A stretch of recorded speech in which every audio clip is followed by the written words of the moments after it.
sudah kita bahas tentang sejarah geometri, kemudian kemarin juga kita sempat membahas tentang apa namanya eh, apa terakhir kita bahas?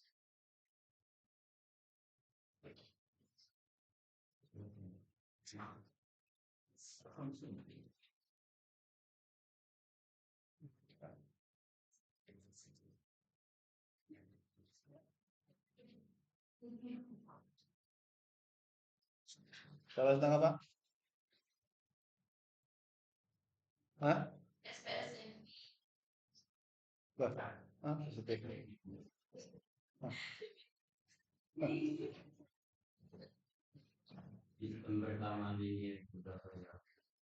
Yang aljabar, enggak yang geometri.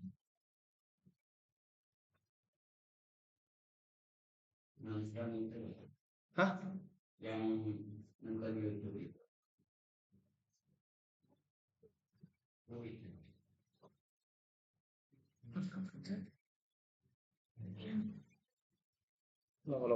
Kalau kita ada topan ada topan.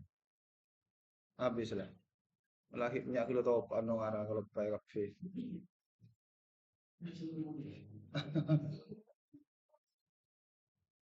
Nantilah kita mungkin sekilas bahas ini sebelum dilanjutkan ke aljabar minggu depan. Untuk hari ini kita bahas geometri. Geometri terakhir kita bahas kan kalau kalian presentasikan itu tentang sejarah geometri ya. Kemudian kalian menonton video di YouTube itu. Terus terakhir sebelum sebelum itu sebelum foto doang kan kita sempat bahas itu apa namanya tiga hal dasar itu tentang titik, garis dan bidang. Nah, sebenarnya untuk hari ini masih dasar. Jadi walaupun nanti eh, ini konsep dasar lah begitu.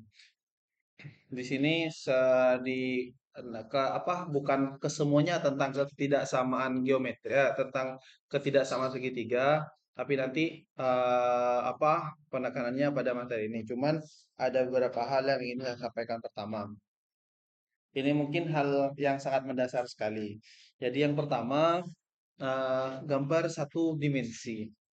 Jadi walaupun ini tidak secara langsung di ini ya di apa namanya digunakan gitu. Tidak secara langsung ya kayaknya ada gunanya gitu gambar satu dimensi apa kalau sekarang. Bahkan pengerjaan yang sifatnya misalkan menggunakan program semuanya sudah tiga dimensi. Yang terakhir kita bahas dulu tentang geometri itu kan ada kegunaannya yang sekarang kan misalkan tentang ke arsitek gitu. Dulu mungkin masih gambar dua dimensi gitu. Sekarang malah ada banyak aplikasi yang apa namanya apa sih namanya ya gambar dari misalkan rencana rumah atau kantor atau apa yang sifatnya sudah tiga dimensi begitu. Jadi tampak depannya, tampak di dalamnya itu banyak aplikasi yang eh, bisa dipakai untuk membuat itu. Nah, di sini kita akan bahas hal yang mendasar satu dimensi. Kalau tiga dimensi kan X, Y, Z gitu ya. Kalau yang dua dimensi kita biasanya menggunakan diagram kartesius itu X dan Y. Kalau satu dimensi berarti gimana?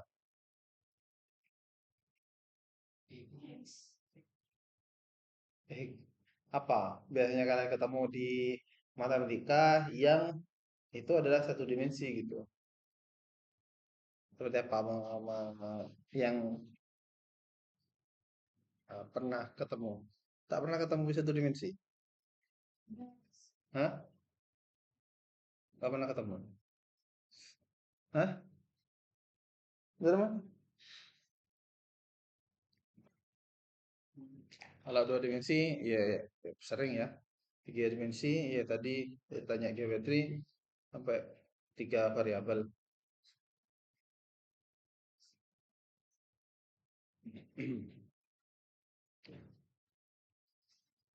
Kalau tiga dimensi ya X, Y, Z ya. Kalau dua dimensi yang X dan Y gitu ya.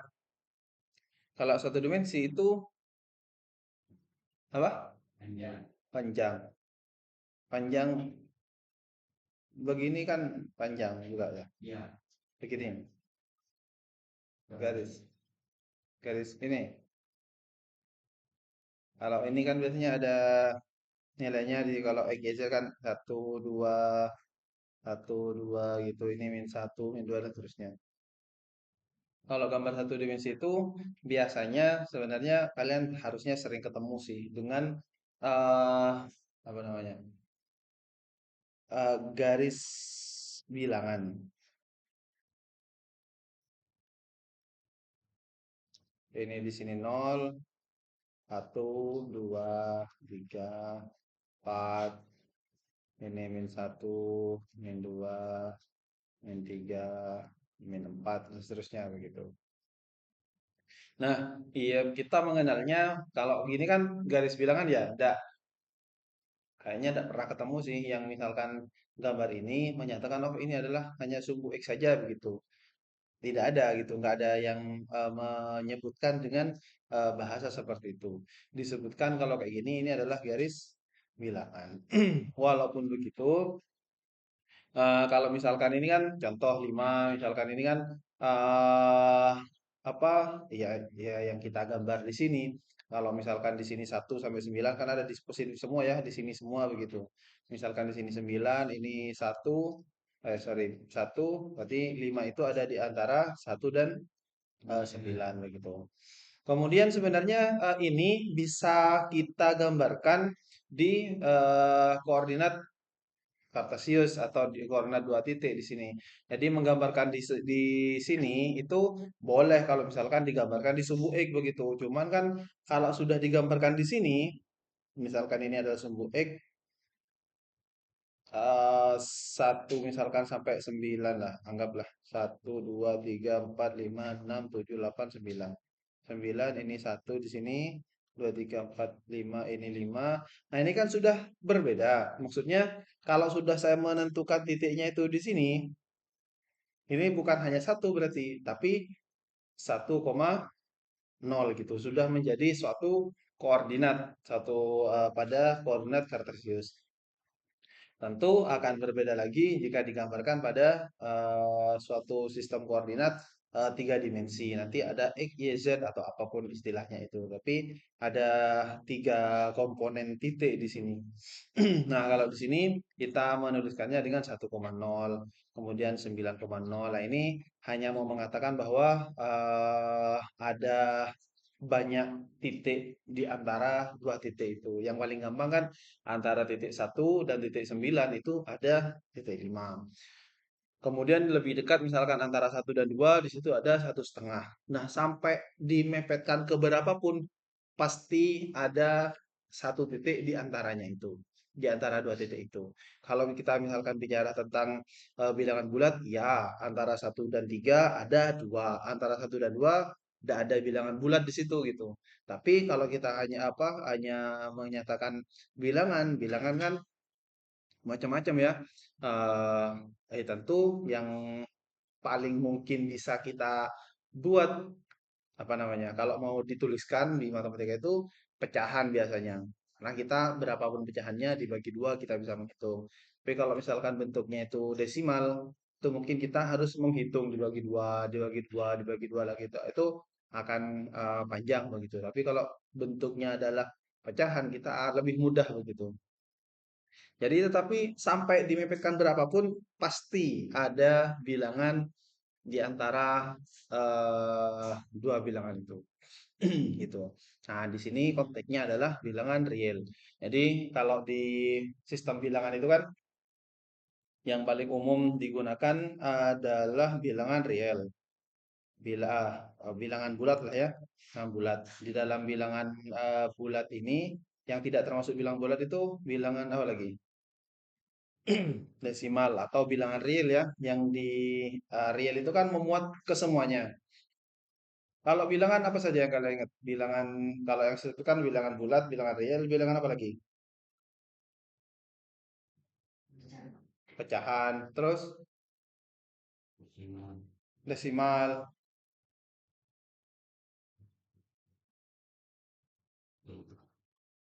bilangan bulat sudah. Oh boleh, bilangan bulat kotak, tidak ada bilangan kotak. Bilangan, bilangan apa lagi? Hah? Apa itu?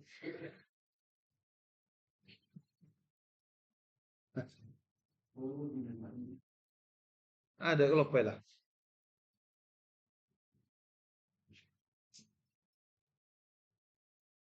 Apa namanya? Iya, ganjil genap. Boleh. Hah? Iya, positif negatif. Nah, boleh.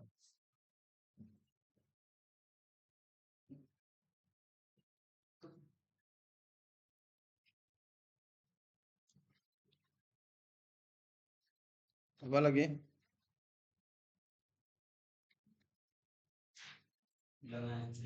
Asli.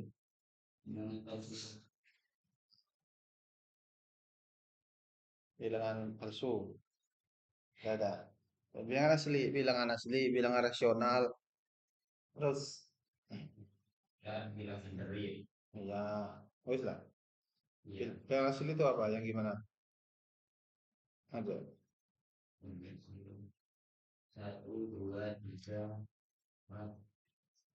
6. Kalau bilangan rasional, iya boleh. Apa bilangan zeta? Hah? Bilangan saja caca. Banyak lah ya jenis bilangan ya. Habis deh kita. Jadi itu intinya ada bilangan asli tadi, bilangan cacah, terus ada bilangan bulat. Yang paling sebenarnya klasifikasi bilangan itu yang paling sering digunakan yaitu sih bulat. Kemudian bilangan real gitu. Nah, bilangan bilangan apa tadi? Positif, negatif, ganjil, genap, ya semuanya termasuk bilangan bulat. Kemudian enggak mesti sih. Ada yang desimal juga ada positif negatif ya. Kemudian bilangan asli itu bilangan bulat yang positif. Ada yang dari 1, 0 tidak termasuk. Kalau mulai dari 0 itu yang disebut dengan bilangan cacah tadi ya. Terus ada bilangan rasional. Rasional itu bilangan yang bisa dibuat dalam bentuk pecahan begitu. Kemudian di sini ada bilangan real. Bilangan real itu kan real itu apa? Nyata begitu ya. Ada bilangan yang unreal atau ya tidak nyata begitu. Apa yang tidak nyata ya? Karena mumpung di sini kita bicara garis bilangan, kalau tadi saya bilang di antara bilangan real, dua bilangan real itu pasti ada bilangan lain, bilangan real. Nah, ada bilangan yang tidak real, tidak nyata. Yang tidak nyata itu eh, tidak bisa digambarkan atau tidak bisa ditunjukkan pada garis bilangan. Di sini ya walaupun kalau saya menuliskan yang apa di sini ini kan semuanya bilangan bulat ya. Positif, negatif, nol itu semuanya bilangan bulat.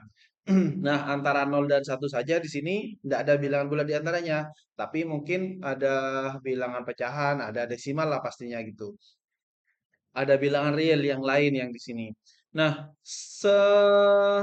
berapapun tadi saya bilang di situ semakin kecil itu pasti ada bilangan di antaranya, tetapi ada bilangan yang tidak bisa ditunjukkan pada bilangan real ini, pada apa? Pada garis bilangan ini.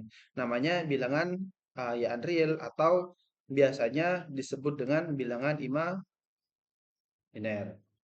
Ingat bilangan imajiner itu apa? Disimpulkan dengan I. I di sini ada perwakilan dari bilangannya. Apa kira-kira? Itu simbol dari apa? Selain namanya imajiner ya. Maksudnya apa bentuk bilangannya?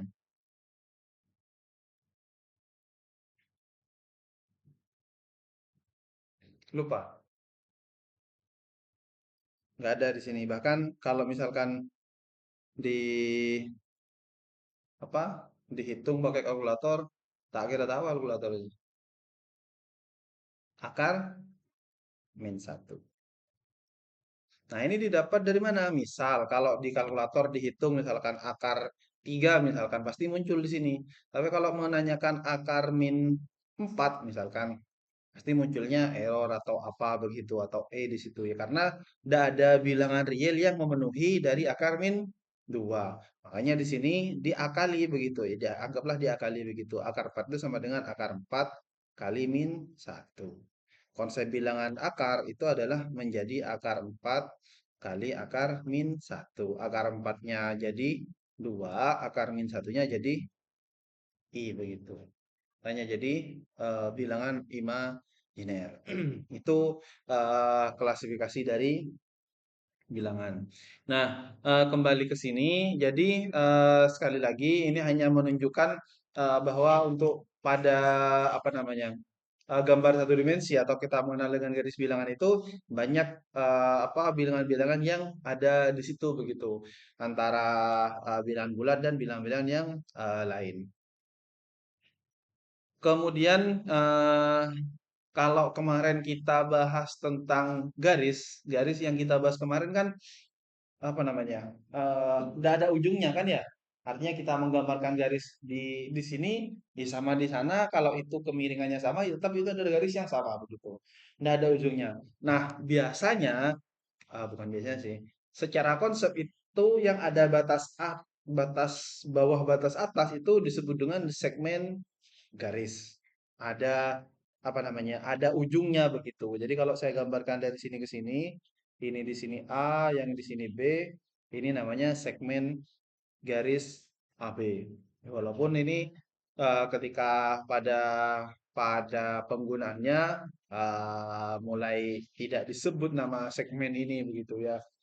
Ini namanya garis AB gitu. Cuman kita kemarin sudah bahas tentang apa hal-hal dasar tentang titik, garis, dan bidang. Titik kemarin kita sudah sepakati ada simbol khusus begitu dimanapun itu, cuman untuk menandakan kita beri eh, apa beri simbol dengan huruf. Kemudian garis juga sama, garis itu kumpulan dari titik yang tidak ada ujungnya. Nah, kita batasi sekarang di sini. Ada namanya segmen garis dengan ujung A dan B. Kemudian ini adalah garis AB ini ya tetap sama sih secara dasar dari A ke B ini ada banyak titik di sini, titik-titik yang lain yang memuat sepanjang garis dari A sampai B ini. Gitu. Jadi segmen garis itu dari ujung A dan B yang ditekan dengan AB adalah himpunan dua titik berbeda A dan B. Ya tentu memuat seluruh titik di antara A dan B begitu. Ini tentang segmen garis. Kemudian, nah dari sini untuk satu dimensi itu juga kita mendefinisikan atau bisa menghitung jarak. Jadi kalau misalkan eh, tadi kalau misalkan dari positif-positif bisalah kita menghitungnya. Misalkan dari ini 0, 1, 2, 3. Dari 1 ke 3 ini berarti jaraknya 2 begitu. Ya gitu-gitu aja sih sebenarnya. Kalau dari negatif, misalkan dari ini -2, ini -1. Berarti jarak dari -2 ke 3 itu berapa berarti? 5. Nah, kadang kalau misalkan eh ada sih soal-soal dasar sebenarnya. Dari sini kan kalau dari 1 ke 3 ya tinggal dikurangi begitu. Kenapa? Dari sini kalau kalau digambarkan pada garis bilangan ini akan kelihatan begitu. Kalau dari min 2 ke 3 itu adalah garisnya jaraknya 5. Oke, kemudian nah misalkan ada 3 titik dalam satu garis. Misalkan bilangannya pada koordinatnya A-nya A itu adalah min 53, B adalah 212 dan C-nya adalah 670. Kalau dihitung dari sini sama nggak ya? Harusnya sama lah ya. Kalau ini A-nya yang di sini berarti ya. Ini B, yang ini C. A ke B berapa berarti?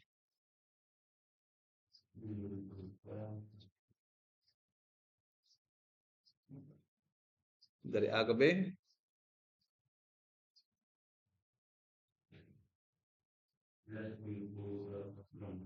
Hah? Iya, A ke B.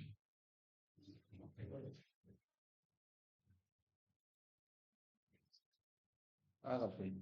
Masa aku ngitung orang harus kalkulator? Harus siling aki deh, keren ada ya. Baik aki deh. Berapa?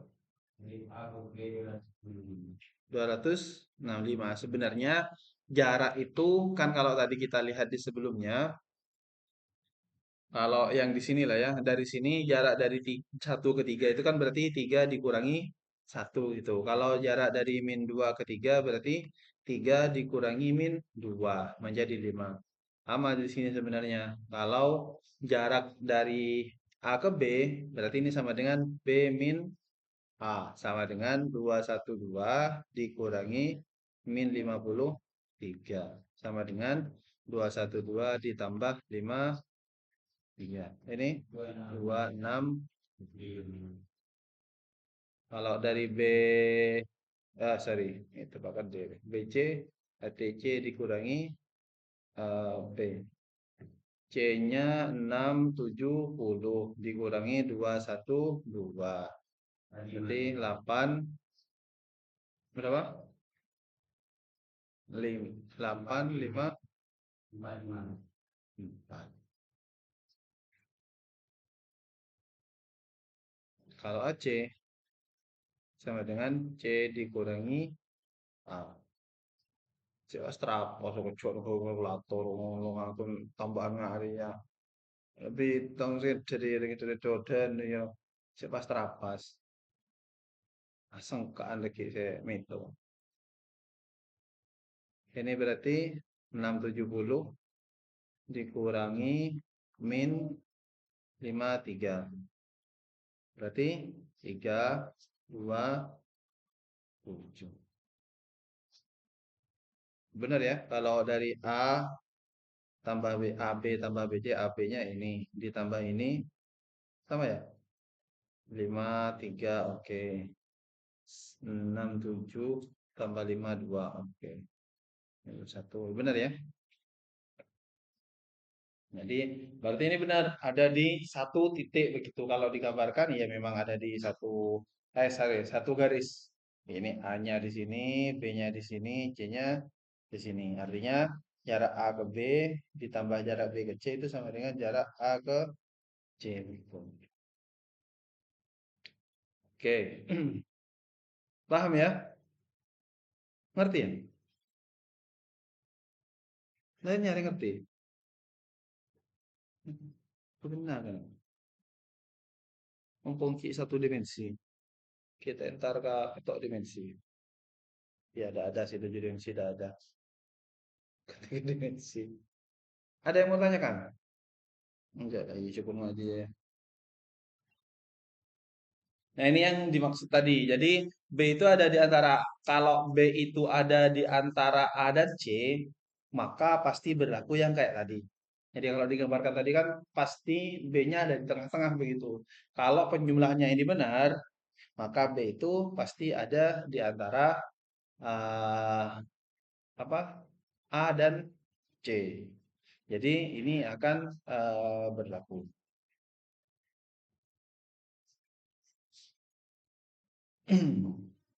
Nah, ini tentu, tentu karena ini penjumlahan A, B tambah BC sama dengan AC, pasti di sini AC-nya kan lebih besar dari ini. Karena ini kan penjumlahan dari, ya anggaplah A tambah B sama dengan C. Misalkan C kan pasti lebih besar dari A. C-nya juga pasti lebih besar dari B. Yang penting A dan B-nya tidak nol. Kalau ada kemungkinan nol berarti harus ada sama dengannya begitu. Gitu. Jadi teorema antara itu ya ini menyatakan bahwa ya ketentuan yang seperti ini sebenarnya. Kalau dua hal atau dua titik lah, dua garis di sini dijumlahkan sama dengan jarak yang lain, maka jarak terpanjangnya itu pasti ya lebih panjang dari yang ini, lebih panjang dari yang begitu. Jadi teoremanya dimunculkan dari situ. Kalau yang apa analogi gambarnya seperti yang sebelumnya ini. Jadi ini namanya teorema antara. Ada tapi di sini sekali lagi eh, kan ada tiga titik berarti ya. Ada yang di titik tengah-tengahnya itu kan ada B, kemudian ada A dan C di pinggirnya. Dan harus dipastikan bahwa tiga-tiganya ini ada di garis yang sama. Kalau ini kalau apa namanya sinar dengan pangkal A dan memuat B dengan AB, memuat titik-titik pada B sebelah kanan titik B hingga ujungnya. Artinya di sini apa? Jadi kan kalau di sini titik pangkalnya A, kemudian memuat B dengan panjang misalkan ini, berarti kan di sini bukan titik ujungnya B ini ya, hingga titik B hingga ujung sinarnya. Artinya misalkan ada B di sini, kemudian ini kan terus begitu. Ini kan memuat seluruh, memuat AB sendiri. Ini AB-nya di sini. Ini sinar AB ini kan terus. Nah, seluruh titik di sebelah kanan titik B hingga ujung sinarnya. Artinya di sini semuanya ya termuat dengan semua titik-titiknya begitu. Titik apa? Ya terserah kita mau menotasikan itu apa. Baik itu di antara AB atau di sebelahnya AB. Tapi yang di apa ditekankan di sini kan titik pangkalnya saja. Titik pangkalnya. Artinya kalau tadi kan jelas A ke B. Ini apa dari A ke B. Kalau ini sinar AB ini juga sama apa sinar AB disimbolkan dengan ini A-nya adalah titik pangkalnya tapi hanya memuat B di sini. Jadi semua titiknya sampai ke kanan A ke kanan B ini juga memuat titik-titik tapi tetap namanya sinar AB begitu. Kalau ya ini beda dengan tadi ya, mungkin penamaannya kalau yang tadi adalah sinar garis AB, kalau ini ya sinar AB saja sebenarnya. Tapi di sini secara apa namanya? Secara simbolnya dikumpulkan di sini. Sebentar. Kalau ya anu sih, apa disimbolkan. Yang ini anu di atasnya itu, di topinya itu kalau kanan kiri panahnya berarti garis yang ditentukan dengan titik AB. Artinya garisnya ada ujungnya sebenarnya. Kalau kayak gini sinar berarti mulai dari A titik pangkalnya tapi ada B-nya walaupun B itu bukan ujungnya. Kalau hanya ada apa ada panah kanan kirinya berarti segmen garis kalau tadi kita kita apa istilahkan itulah titik-titiknya adalah A dan B. Kemudian kalau AB itu adalah jarak dari A dan B atau panjang AB. Nah, AB ini ya bilangan tunggal, Pak. Artinya satu begitu. Satu nilainya pasti ya hanya ada satu begitu. Makanya di sini disebut dengan bilangan tunggal. Kemudian pembahasan kita sesuai judul tadi ketaksamaan segitiga. Kalau tadi kita punya, kalau B itu ada di antara AC, maka berlaku AB ditambah BC itu sama dengan AC. Itu kalau A, B, dan C-nya segaris. Kalau B-nya tidak terletak pada AC, artinya ada, kalau ini kan apa namanya tadi? Garis ya. Artinya di sini ada A, kemudian di sini ada C. Kalau B-nya di tengah ini, berarti berlaku teorema antara ini. Kalau ternyata B-nya tidak ada pada AC, misalkan di mana? Di atasnya misalkan. Maka A, B, dan C membentuk titik-titik suatu segitiga. Pasti kalau digambarkan ya jadi. Kalau ini adalah B, digambarkan ini menjadi suatu segitiga. Gitu. Nah, konsep ini yang menjadi dasar dari ketidaksamaan segitiga. Karena kalau tadi kan, apakah kalau ini berlaku ini? Kalau tadi yang pertama kan ini A, di sini C, kemudian di sini ada B. Ini kan pasti berlaku AB tambah BC sama dengan AC. Sekarang ini AB tambah BC apakah sama dengan AC? Sama atau tidak? Hah? Kalau ini ya karena kita tadi sudah bahas ya ini sama ya. Kalau ini sama atau tidak? Nggak sama. Tidak sama. Kalau kita yang dimaksud dengan AB itu adalah jaraknya. Kira-kira AB plus BC itu apakah lebih besar atau kurang dari AC?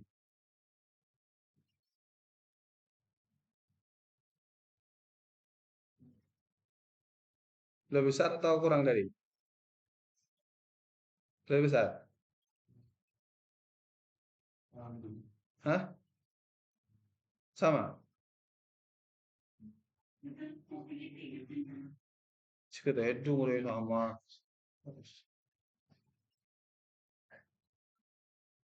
Lebih besar atau kurang dari? Yang lainnya. Lebih besar ya? Lebih besar kecil. Tergantung dari apanya. Ini segitunya sudah. Lah, jadi kan ini yang kita bahas. Lebih besar atau kurang dari?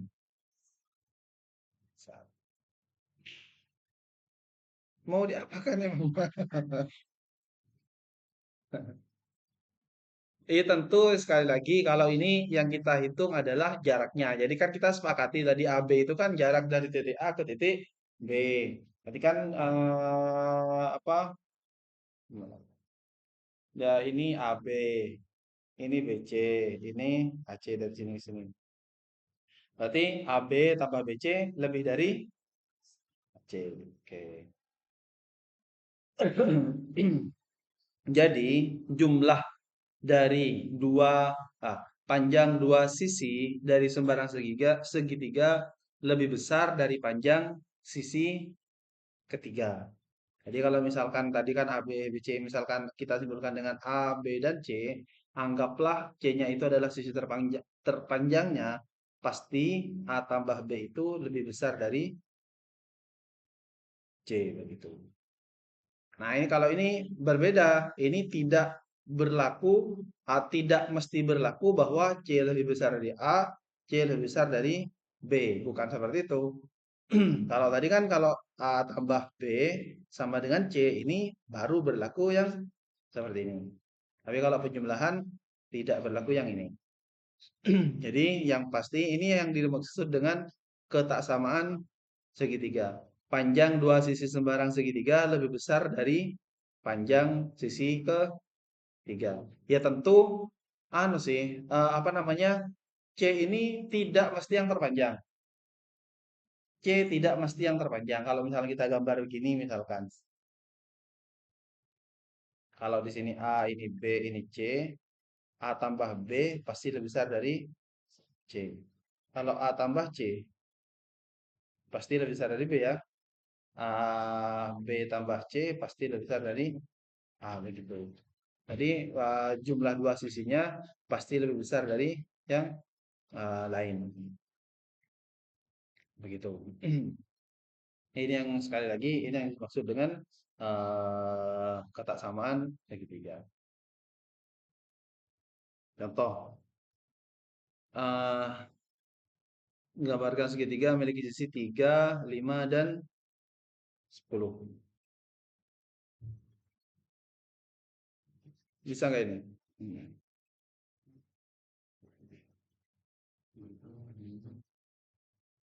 Kayak apa coba kira-kira gambarnya? Panjangnya 3, 5, dan 10.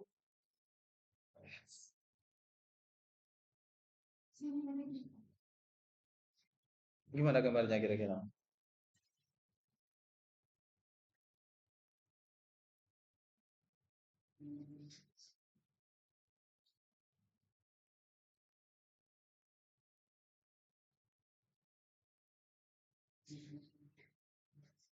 Gimana kira-kira gambarnya? Tunggu berarti. Tunggu dulu aku. Tunggu dulu. Tunggu dulu. Itu mari telah saya.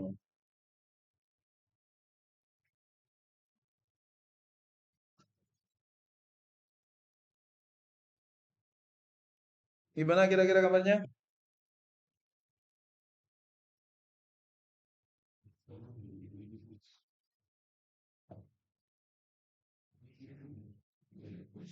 Coba digambarkan.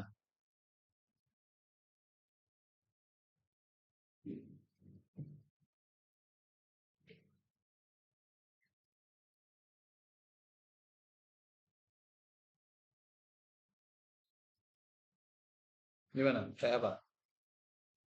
Kayak apa gambarnya? I- Siku-siku. Siku-siku aku. Aduh. Siku. Enggak tentang derajat.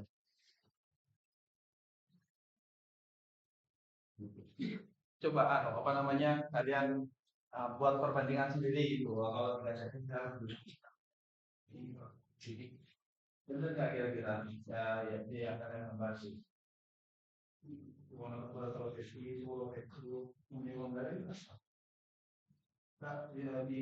kira-kira saja dengan tambah 3 sesi 5 cm dan 10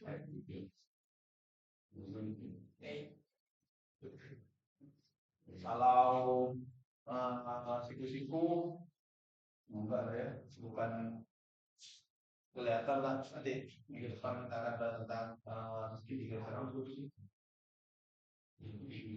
nanti jadi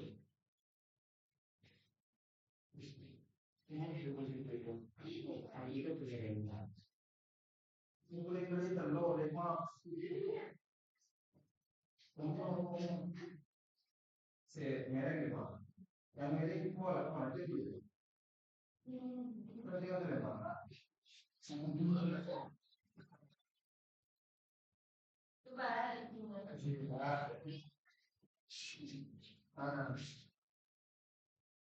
perbandingannya misalkan 3 dan 10 ini 3 memperdekat itu tidak oh gitu. Maksudnya perkirakan jaraknya gitu loh kalau 3 itu seberapa kalau 5 seberapa kalau 10 berapa gitu apalagi kira-kira berapa yang makan gitu oh itu kan tahu soal kalau satu malah dilanjut dulu saya ada mahal kemarin untuk bodoh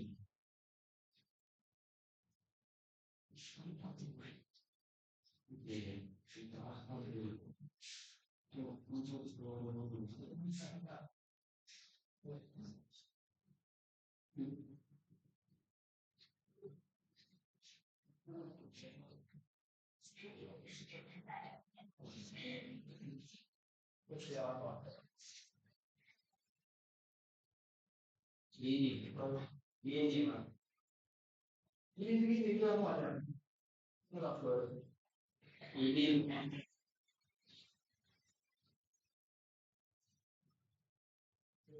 ini memang bisa bodoh memang ini memang berubah kan nilai nah memang aku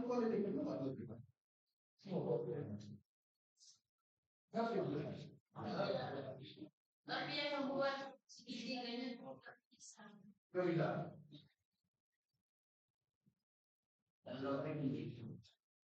Telur kan ada dua. Dua telur.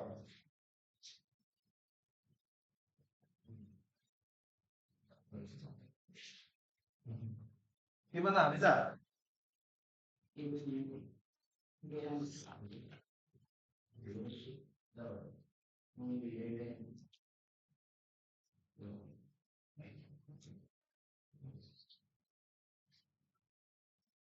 Bisa?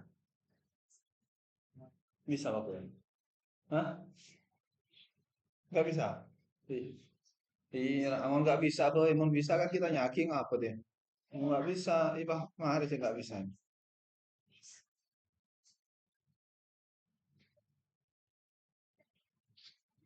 Oke. Ah, jadi kan, hah? Coba kita kalau dihitung, metode Pak Pitagoras. Jadi tadi kita punya ketaksamaan segitiga itu adalah A plus B itu pasti lebih besar dari C. Nah, misalkan ini A, ini B, yang ini C. Kalau dijumlahkan 3 tambah 5, apakah lebih besar dari 10? Enggak. Ya, kalau sudah tidak masuk di sini, tidak masuk, tidak memenuhi apa namanya, ketaksamaan segitiga, tak kira bisa kempur, tak kira segitiga. Tuh, makanya ada ketentuan kayak gitu. Jumlah paling gampang memang ini sih, ya pastikan penjumlahan dari dua sisi, berarti kan sisi terpanjangnya gitu. Sisi terpanjangnya itu eh, lebih kecil dari penjumlahan dua sisi yang lain. Di sini sisi terpanjang 10. Kalau 10 itu masih lebih besar dari jumlah dari dua sisi yang lain begitu. Jadi ini tidak bisa digambarkan suatu segitiga. Begitu. Oke, nomor dua berarti nggak bisa ya? Tidak bisa digambarkan karena tidak memenuhi kesamaan segitiga yang kita bahas tadi. Yang nomor dua, misalkan panjang segitiga 19 dan 31. Berapa panjang sisi ketiga yang mungkin?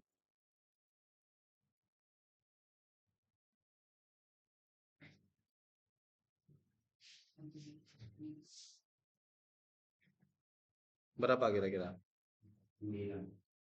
49. Hah? 49. Ini dapat dari berapa? 19 dan 31 di jumlahkan. Jumlahnya berapa nih? 50. Berarti harus 49. Kalau 48 bisa. 47, 20 bisa. Artinya kan sisi ketiga itu jadi tetap menggunakan konsep ini sebenarnya. Jadi anggaplah sisi ketiganya adalah N misalkan. Jumlah 19 tambah 31 itu harus lebih besar dari N. Artinya N-nya kurang dari berapa ini? 50 begitu. Jadi berapapun di sini asal kurang dari 50 berarti ini yang memungkinkan begitu. Ini kan panjang sisi yang mungkin dari sisi ketiga adalah ya ini yang penting kurang dari 50 begitu. 50 ada batas bawahnya nggak kira-kira? Sampai kurang dari 50 berarti kan satu kurang dari 50. Ya, ada batas bawahnya kira-kira nggak?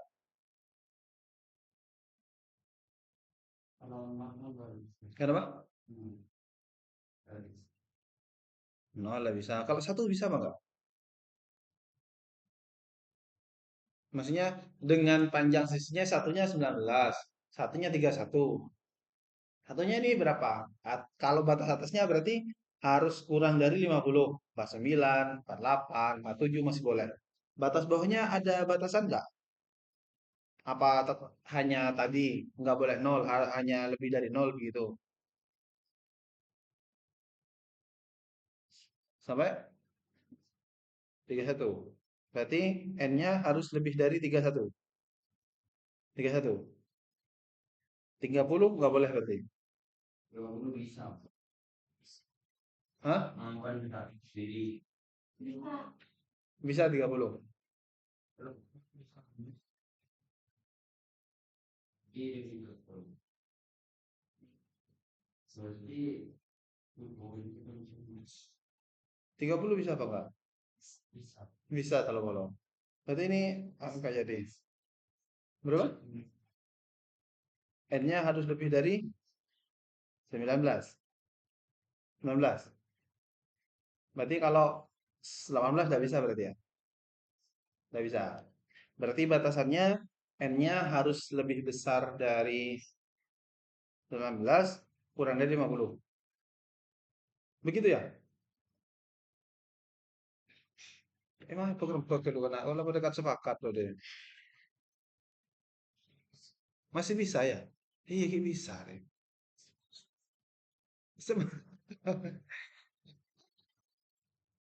Kalau satu nggak bisa, Iwah Trokilir dua bisa apa enggak? Jadi ini kan pertama kemungkinannya kita melihat sisi terpanjangnya adalah yang kita cari. Ya, berarti kan batasnya ada 50. Nah, sekarang kalau kemungkinan yang lain adalah kan tengah-tengah tidak ada batasannya. Berarti kita acuannya anggaplah kalau 31 itu yang terbesar. Berarti kalau A anggaplah ditambah 19 harus lebih besar dari 31. Ya, Begitu berarti ya? 13. Oke, berarti di sini A-nya lebih besar dari 31 dikurangi 16. A-nya kurang dari kalau nomor yang 19. Berapa? 12. Iya. Berarti asal lebih dari 12 pasti masih bisa dibuat segitiganya. Artinya kalau digabung berarti N-nya lebih dari 12 kurang dari 5 kurang dari 50 begitu. Begitu ya. Kan enggak kalau tengah-tengahnya kan enggak ada, yang ada maksudnya menjadi kemungkinannya kan menjadi sisi terpanjangnya atau sisi yang ini apa yang paling pendek lah begitu, bukan paling pendek sih. Ya kemungkinannya begitu. Bisa antara asal kalau kalau lebih dari 19 kan masih ada 31 di sini ada memungkinkan. Berarti gitu. Jadi tetap konsepnya adalah kata sambungan segitiga itu jumlah sisi terpanjangnya harus harus lebih kecil dari jumlah dua sisi yang lain begitu. Gitu. Jadi kalau misalkan diberikan sisi segitiga begini, dicek dulu apakah jumlahnya memenuhi ini. Kalau enggak ya enggak usah dicari apa namanya. Enggak usah misalkan tentukan luas segitiga misalkan. Tapi kalau itu sudah hampir pasti memenuhi ya. Tapi dicek dulu gitu apakah itu bisa nggak digambarkan menjadi suatu segitiga begitu. Kalau enggak ya buat apa dicari luasnya gitu. Begitu. Sampai di sini ada pertanyaan? Enggak ada.